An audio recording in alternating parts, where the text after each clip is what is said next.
Life with Patty, and welcome into the kitchen. We're going to do some baking this afternoon. I don't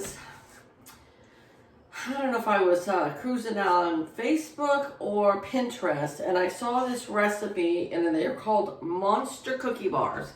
And all it did was give you a picture of the, Monster Cookie Bar finished, all baked, and a list of the ingredients.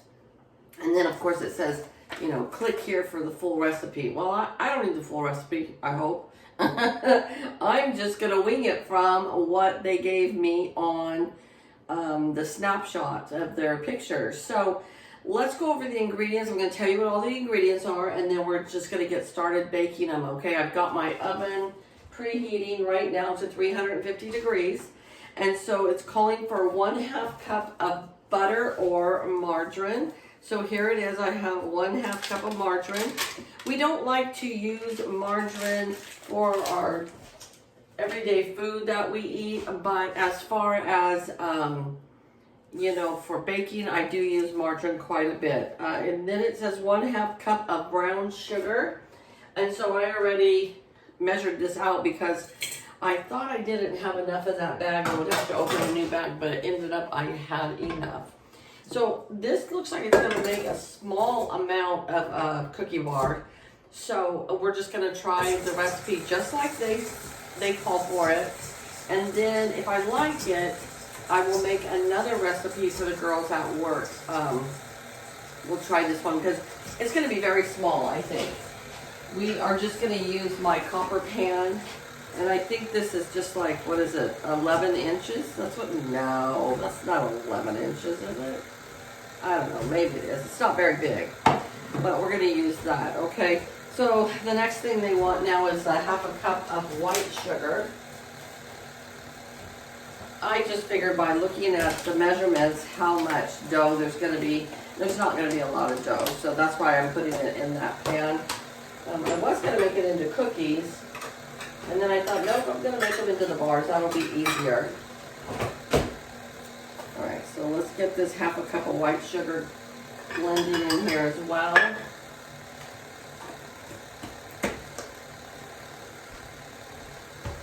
And so I figured, why not try something new, right?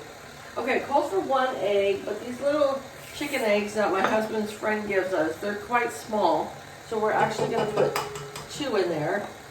I'm going to break them into the bowl here first because just to make sure that he got them before they got fertilized, and he did a great job. So okay, so in go our 2 eggs. It calls for normally 1 egg, but because these eggs are small, I'm putting in 2, and 1 teaspoon of vanilla. I thought I was so organized, you guys. And then I got my stuff still in the drawer here. Oh well.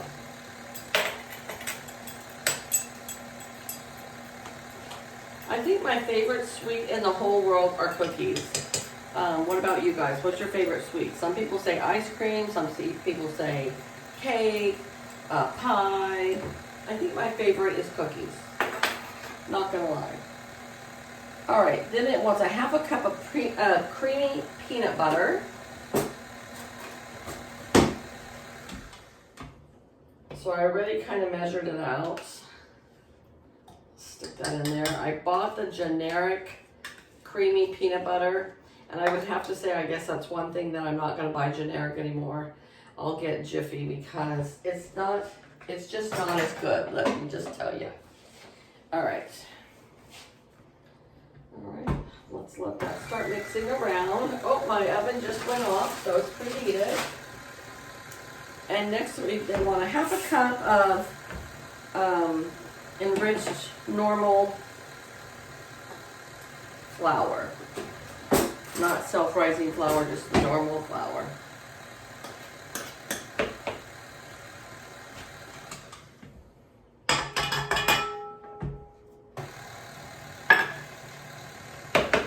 This might be something that if I really like it, I'm going to quadruple this because this is a small recipe. And if I really like this at Christmas time, I'm going to quadruple this and make it so that I can cut them up and give them away like I do my cookies. So some of our special friends that do things for us or that are, you know, good friends with us that I like to do at Christmas time. Okay, 1/2 teaspoon of baking soda.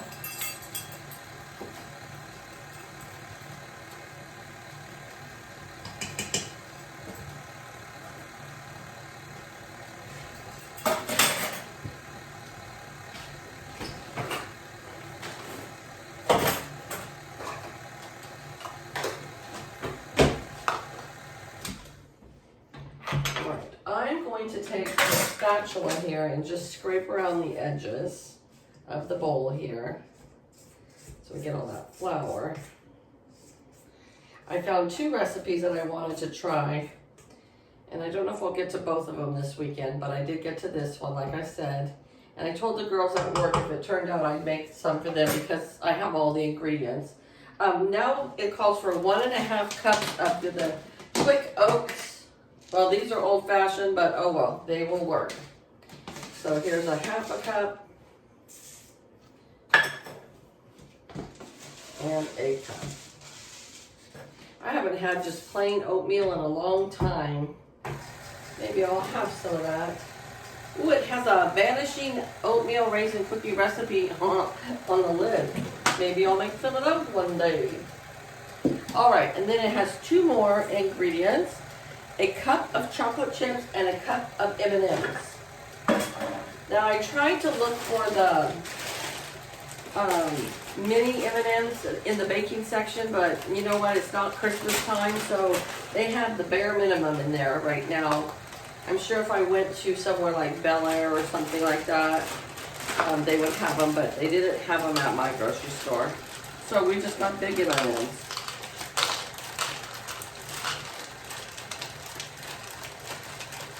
I do like the little M&Ms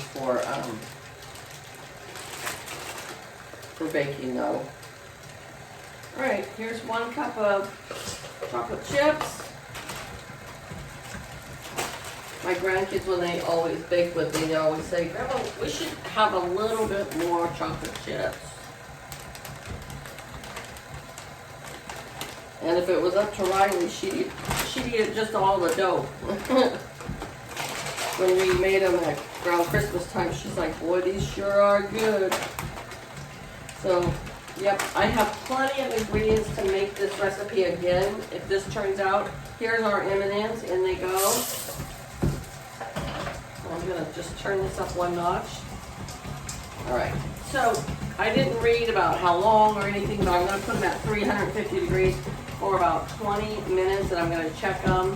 I'm thinking maybe 25 minutes. And see how they turn out.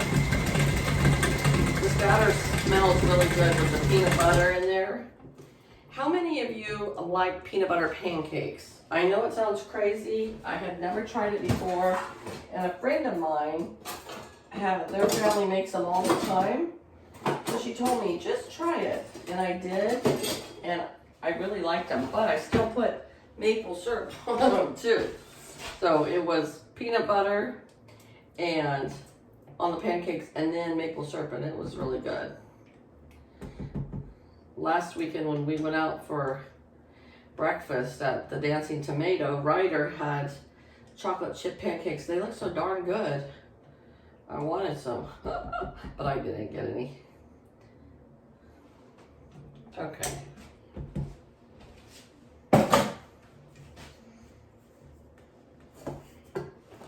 All right, we're gonna put this into the, let's see if this is, I think this pan is gonna be plenty big enough for this. Oh yeah. And the one good thing about these copper pans like this is that you don't even have to put nonstick spray on it. They do not stick. Now watch, I'll take them out and they'll be stuck. We'll see. Well.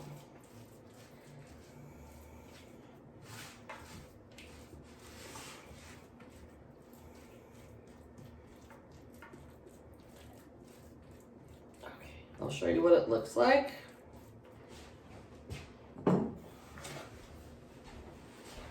So here it is, ready to go into the oven. When it comes out, cools off, I'll cut off a slice and come back and show you.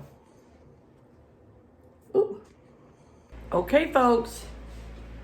I baked it for 25 minutes. Here it is. I probably could have got away with maybe 22 minutes. I don't know. I'm going to cut a piece here. Hold on. It smells very peanut buttery. You know.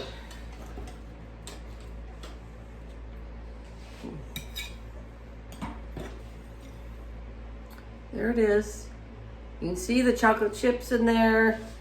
You can see the oatmeal on the top and the M&Ms.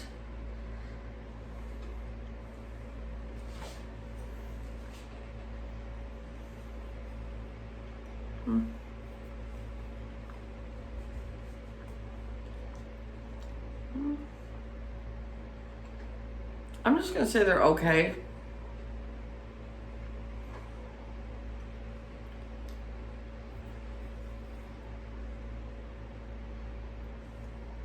I don't know. I don't think they're that great. I'm probably not gonna make them again.